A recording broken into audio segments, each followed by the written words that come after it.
అంబేద్కర్ నగర్ జితేంద్ర సింగ్ నగర్ పేరుతోనే వివిధ కులాల వారము వివిధ ప్రాంతాల నుంచి వచ్చిన పేద ప్రజలందరూ కూడా గత 50 సంవత్సరాల నుంచి ఇక్కడే నివసిస్తున్నాము.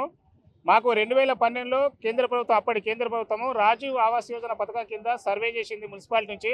ఆ సర్వేలో దాదాపు 600 మంది లబ్ధిదారులు ఉన్నామని చెప్పి గుర్తించి దానికి సింగిల్ బెడ్రూమ్ కింద చేస్తున్న క్రమంలో అప్పటి కేసీఆర్ గారు తెలంగాణ ఉద్యమం చేస్తూ తెలంగాణ వస్తే పేదలకు ఉచితంగా డబుల్ బెడ్రూమ్లు ఇస్తామని చెప్పడంతోనే ఆ యొక్క రాజీవ్ ఆవాసన పథకం ఆపేసి ఈ యొక్క డబుల్ బెడ్రూమ్ ఒప్పుకోవడం జరిగింది. 2015లో అప్పటి ముఖ్యమంత్రి కేసీఆర్ గారు మా యొక్క చెరువు కట్ట బాలసముద్రం చెరువు కట్టకు వచ్చిండు. అక్కడ వచ్చినప్పుడు అంబేద్కర్ నగర్ అటు పక్కన భూమి పూజ చేసి మీకు ఇండ్లు ఖాళీ చేసి ఇస్తే మీ గుడిసెలు ఖాళీ చేసి ఇస్తే మీకు 6 నెలల ఇండ్లు కట్టి డబుల్ బెడ్ ఇళ్లకు పంపిస్తా అని చెప్పడంతో ఆ సంబరాలు చేసుకొని మేము ఆ రోజు ఐక్యంగా 600 కుటుంబాల గుడిసెవాసులు అందరం కూడా ఐక్యంగా మీటింగ్ పెట్టుకొని ప్రభుత్వం మనకేదో మంచి చేస్తుందని చెప్పేసి గుడిసెలన్నీ తీసి ఖాళీ చేసి ఇటుపక్క కొందరు అటుపక్క కొందరు మిగతా వాళ్ళం కిరాయిలకు వెళ్ళి స్థలాన్ని ఇవ్వగా 2016 జనవరిలో ప్రారంభించిన ఇళ్ల నిర్మాణము 2018 చివరికి పూర్తి చేశారు.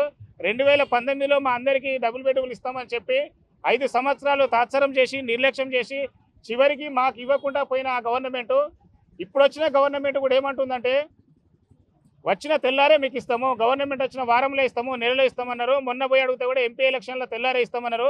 ఇప్పటికి 8 నెలలు కావస్తుంది. కాబట్టి మా డిమాండ్ ఏంటంటే ఇందిరమ్మ ఇండ్ల పథకం కింద మిమ్మల్ని చేస్తామంటున్నారు. అయ్యా మేము ఇప్పుడున్న స్థానిక ఎమ్మెల్యే గారికి ఏం కోరుతున్నామంటే మేము ఇందిరమ్మ ఇండ్ల పథకం కింద రావట్లేదు, మేము డబుల్ బెడ్రూమ్ కింద 2015 జనవరిలో అప్పటి గవర్నమెంట్ జీవో ప్రకారం మేము ఖాళీ చేసాము. కాబట్టి ఆ డబుల్ బెడ్రూమ్లు కట్టింది మా కోసమే, మాకే ఇవ్వాలనే డిమాండ్తో ఈ వారం రోజులు నిరాదీక్ష చేస్తున్నాము. ఇది ప్రభుత్వం మా విజ్ఞప్తిని గమనించి కొత్త జీవో ప్రకారం కాకుండా పాత జీవో ప్రకారము అప్పుడు గతంలో revenue department, police department, municipality, housing department 4 department వచ్చి ఒకే రోజు 200 మంది పోలీసులతో మా గుడిసెలన్నీ కబ్జా చేసి మమ్మల్ని నిర్బంధించి ప్రతి గుడిసెను ఫోటో తీసుకున్న రికార్డ్ అంతా కూడా ఆర్డీఓ ఆఫీసులో ఉంది. కాబట్టి ఆ రికార్డు తీసుకొని ఇప్పుడున్న కలెక్టర్ గారు కూడా ఏమంటున్నారంటే గవర్నమెంట్ ఏం చెప్తా చేస్తామంటున్నారు. కలెక్టర్ గారికి కానివ్వండి, రెవెన్యూ మినిస్టర్ గారికి కానివ్వండి, స్థానిక ఎమ్మెల్యే గారికి అంటే ఏం తెలియజేస్తున్నామంటే ఏం కోరుతా ఉన్నామంటే మేము 2015లో మాకు సర్వే చేశారు, ఆ సర్వే ప్రకారం ఇవ్వండి. కొత్త ఏమన్నా ఉంటే మీరు ఏ జీవోకరణ చేసుకోండి, కానీ మా 600 కుటుంబాల వరకు న్యాయం చేయమని సందర్భంగా మేము డిమాండ్ చేస్తున్నాము, కోరుతా ఉన్నాము. అంబేద్కర్ నగర్ జితేంద్ర సింగ్ నగర్ ప్రజలము కాబట్టి ఉంటున్నాం, మేము రక్షణగానే ఉన్నాం. అంత గుడిసెలు ఉన్నా కూడా రక్షణగా ఉన్నాం. సరే 10 సంవత్సరాల కింద తెలంగాణ ప్రభుత్వం వచ్చి కేసీఆర్ గారు మా జనాల మధ్యలోకి వచ్చి కూర్చొని మీ పేదింటి రాతలు మారుస్తానమ్మా, మీకు డబుల్ బెడ్రూమ్ ఇండ్లు కట్టిస్తాం అని మా పక్కన కూర్చొని మా జనాల మధ్యలో కూర్చొని మాకు చెప్తే సరే మాకు దయ తలిచి ఈయన ఇస్తాడు కదా, మాకు ఇప్పటికైనా మంచి రాతలు వస్తాయి అని నమ్మి కాల్ చేసి పక్కకు వచ్చి మా స్థలాన్ని ఆయన ప్రభుత్వానికి అప్పచెప్పి పక్కకు జరిగినాం. అదంతా సాఫ్ చేసిండ్రు, కట్టిండ్రు, కంప్లీట్ అయ్యి 6 సంవత్సరాలు అవుతుంది. 6 సంవత్సరాలు అయినా ఇప్పటి వరకు స్పందించట్లేదు. ఇస్తా అని అన్నారు, ఇవ్వలేదు. ఇప్పటి వరకు ఇవ్వలేదు. ప్రభుత్వం మారింది, కొత్త ప్రభుత్వం వచ్చింది, వాళ్ళు ఇవ్వట్లేదు వీళ్ళు కూడా ఇస్తారు కదా అని వేసి 10 సంవత్సరాలు బట్టి ఆయన చేసి మాకేం న్యాయం చేస్తలేడు అనేసి ఈయనను నయన్ రాజేందర్ రెడ్డికి కూడా మేము ఓట్లేసి 56వ బూత్ చూడండి, మేము అందరం కలిసి మా జితేందర్ సింగ్ నగర్, అంబేద్కర్ నగర్ అందరం కలిసి ఓట్లు వేసినాం. ఆ ఓట్ల లెక్కింపు కూడా చూసుకోండి. మేము ఆయనను ఘనంగా గెలిపించుకున్నా కూడా మాకు 1 నెల 2 నెలల్లో ఇస్తా అన్నారు. ఇప్పటి వరకు స్పందించట్లేదు. అసలు మా ఏరియాకి వచ్చి చూసిన నాదులే లేరు. మమ్మల్ని ఎవరు కూడా మమ్మల్ని స్పందించట్లేదు. కొత్త స్కీమ్లను పెట్టి పట్టాలని ఎవరు కానీ మా ఆందోళనతోని భయం కొద్దీ ఈ నిర్ణయం తీసుకున్నాం. మేము ఎక్కడ ఉండటం ఏడికి రోడ్డు మీద పడేసిండ్రు మమ్మల్ని. మా జీవితాలు మార్చి మా ఇండ్లు మా డబల్ బెడ్రూమ్లు మాకు ఇవ్వాలని కోరుకుంటున్నాం.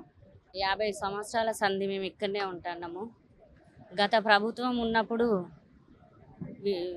కేసీఆర్ గారు వచ్చిళ్ళు, అమ్మ ఎన్ని రోజులు ఉంటారు ఈ గుడిసె వాసులు మారాలి, ఇకనైనా మారాలి అని అంటే సరే అనేసి మాకు డబుల్ బెడ్రూమ్లు కట్టిస్తా అని ఆశతో 1+1 అన్నారు.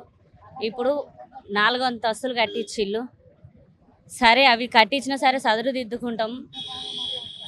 డబుల్ బెడ్రూమ్ అనేది మాది కళ. అందులో నిద్రపోకముందుకే కొంతమంది మా వాళ్ళు చనిపోయిళ్ళు. ఆ కళగానే మిగిలింది. మా దౌర్భాగ్యం ఎలా ఉన్నదంటే గత తెలంగాణ ప్రభుత్వం ఇదే పోరాటము, ఇప్పుడు కాంగ్రెస్ ప్రభుత్వానికి ఇదే పోరాటము. ఎవరు మా మీద జాలి, కనికరం, దయ అనేదే చూపెడతలేరు. దయచేసి ఇప్పటికైనా ఈ కొత్త ప్రభుత్వం అన్న కన్ను తెరిచి మా ఇండ్లు మాకు ఇచ్చి మమ్మల్ని అలా తోలుతారని ఆశిస్తున్నాం. నా పేరు శోభ. 45 సంవత్సరాలు మా తాత మా నాన్న అందరం ఇక్కడనే పుట్టినాము. అప్పుడు ఆ ప్రభుత్వం అప్పుడు కూడా కాంగ్రెసే ఉండే మా వాళ్ళు ఉన్నప్పుడు. అప్పుడు కూడా వాళ్ళతో పాటుగా పోరాడిండ్రు, వాళ్ళు ఉన్నారు, పోయిండ్రు. ఇప్పుడు వాళ్ళు పోయినా కూడా మేము పుట్టి కూడా ఇక్కడనే ఉంటున్నాము. మాకు కూడా ఇంతవరకు కూడా డబుల్ బెడ్రూమ్లు ఇవ్వాలి అని మేము ఈ పోరాటం చేస్తున్నాము. ఈ పోరాటంలో మాకు కంపల్సరీగా డబుల్ బెడ్రూమ్లు ఇవ్వాలి, మా పిల్లలకి ఇవ్వాలి, మాకు ఇవ్వాలి. ప్రభుత్వం అందరూ పిల్లలకి ఇస్తే తల్లులకు లేదు, తల్లులకు ఇస్తే పిల్లలు లేదంటారు. కానీ అందరికి ఇవ్వాలి. మేము అందరం ఎక్కడ బతకాలి? పురుగులల్లా, పాములల్లా, తేళ్ళల్లా మేము ఇక్కడే బతుకుతున్నాం. మమ్మల్ని కొంచెం దయచేసి మమ్మల్ని చూసి మాకు ఇండ్లు ఇచ్చి మా ఇళ్ళల్లో మమ్మల్ని పంపండి. నా పేరు సరోజన. అంబేద్కర్ నగర్, జితేందర్ సింగ్ నగర్ డబుల్ బెడ్రూమ్ల లబ్ధిదారులకు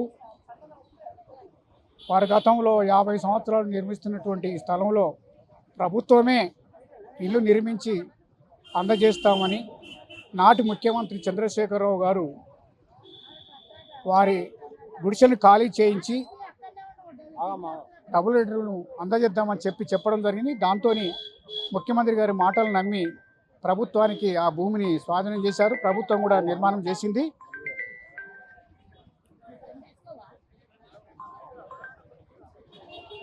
అయితే ఆ భవనాన్ని నిర్మించి 8 సంవత్సరాలు గడిచినప్పటికీ ఇప్పటికీ నాటి ప్రభుత్వం లబ్ధిదారులకు కేటాయించలేదు. లబ్ధిదారులందరూ మరి బీసీలు, ఎస్సీలు, ఎస్టీలు, నిరుపేదలు మరి వారి రెక్కల కష్టంతో బతికిడుస్తున్నారు. ఇవాళ ఇండ్లు లేక కనీసం వారు నిర్మించుకున్న గుడిసెలు లేక చాలా ఇబ్బంది పడుతున్నారు. ఇప్పుడు వచ్చినటువంటి ప్రభుత్వం అయినా కనీసం మరి వారి యొక్క బాధను ఆలకించి వెంటనే ఈ దళితులకు, బహుజనులకు ప్రభుత్వం నిర్మించినటువంటి డబుల్ బెడ్రూమ్ను వెంటనే పంపిణీ చేయాలని చెప్పి షెడ్యూల్ కుల హక్కుల పరిరక్షణ సంస్థ తరఫున మేము డిమాండ్ చేస్తున్నాం. వారి పోరాటానికి మేము సాధ్యమయ్యేంత వరకు మేము సహకరిస్తామని చెప్పి సెలవు తీసుకుంటున్నాం. చిన్నపల్లి కొమరయ్య, జాతీయ ఉపాధ్యక్షులు, షెడ్యూల్ కులాల హక్కుల పరిరక్షణ సంస్థ, హైదరాబాద్.